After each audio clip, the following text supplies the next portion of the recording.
Hello everyone, and welcome to my Slayer guide. In this guide I'll be killing Waterfiends. I'll be killing these in the Ancient Cavern.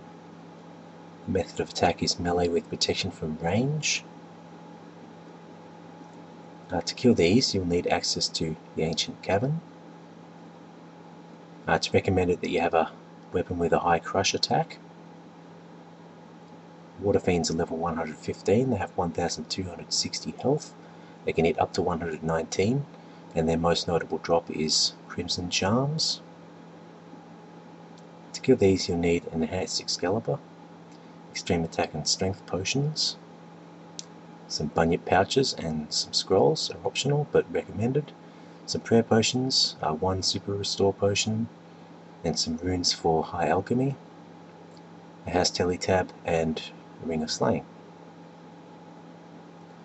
Bring with you a Slayer helmet, a Soul Wars cape, a Fury amulet, Zamorak spear, Carol's top, Carol's skirt, Barrow's gloves, dragon boots, and Berserker ring. This will maximise your crush attack and magic defense. Turn auto retaliate on for this task. Make sure you selected a crush attack. As a reminder, high alchemy is optional but recommended. Set your quick prayer to protection from range. Set your familiar preset to special move. When you're ready, run to the fairy ring.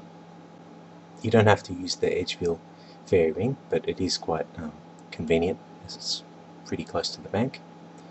Recharge your summoning here at the obelisk if you need to. And as I said, make your way to the fairy ring. Once you've made it to the fairy city, dial into the fairy ring and select the code BJQ. This will take you to the fairy ring in the Ancient Cavern, which is right next to the Waterfiends. In order to unlock this fairy ring, you'll have to previously fix the fairy ring by taking 5 mushrooms and a spade to here, and then repairing the fairy ring, and then it can be used an infinite number of times.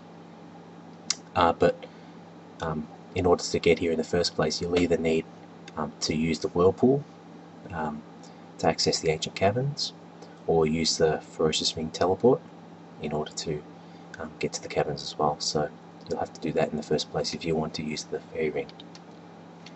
Other than that, use your prayer and use your potions, and then start killing the Waterfiends.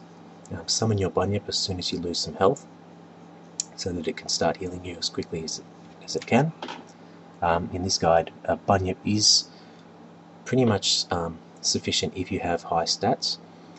If you have lower stats, a bunyip is probably not going to be able to sustain your health for an entire trip unless you get lucky with raw fish drops, which you can use the swallow whole ability to help heal yourself with. But other than that, there's not really much to killing Waterfiends. Make sure you do have a crush weapon, because the Waterfiends are weak to it, and it's a significant weakness, so it's very beneficial to use a crush weapon. The best options are Zamorak spear or Saradomin sword.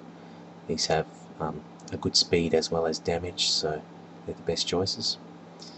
Alternatively, you can use Verek's flail and the dragon mace as budget items, and the god swords you can use as well for their high bonus, but they are pretty slow, so I don't recommend using those. The best option, if you can, is the chaotic maul. Even though it is a little bit slow, it has super high strength bonus and crush attack bonus, so it is really worth it getting it if you have a high dungeoneering level. In terms of drops for the Waterfiends, the most notable is, as I said before, Crimson Charms. You should expect to get around 70 to 80% of your kills with Crimson Charms. Other than that, you should get some good noted drops, as well as plenty of alchable items, and some other drops such as runes, arrows, and herbs. As I said before, high alchemy is optional, but it will give you significantly more loot if you do this, and elk all the reasonable drops such as mithril full helms and so on. Teleport out when you're finished.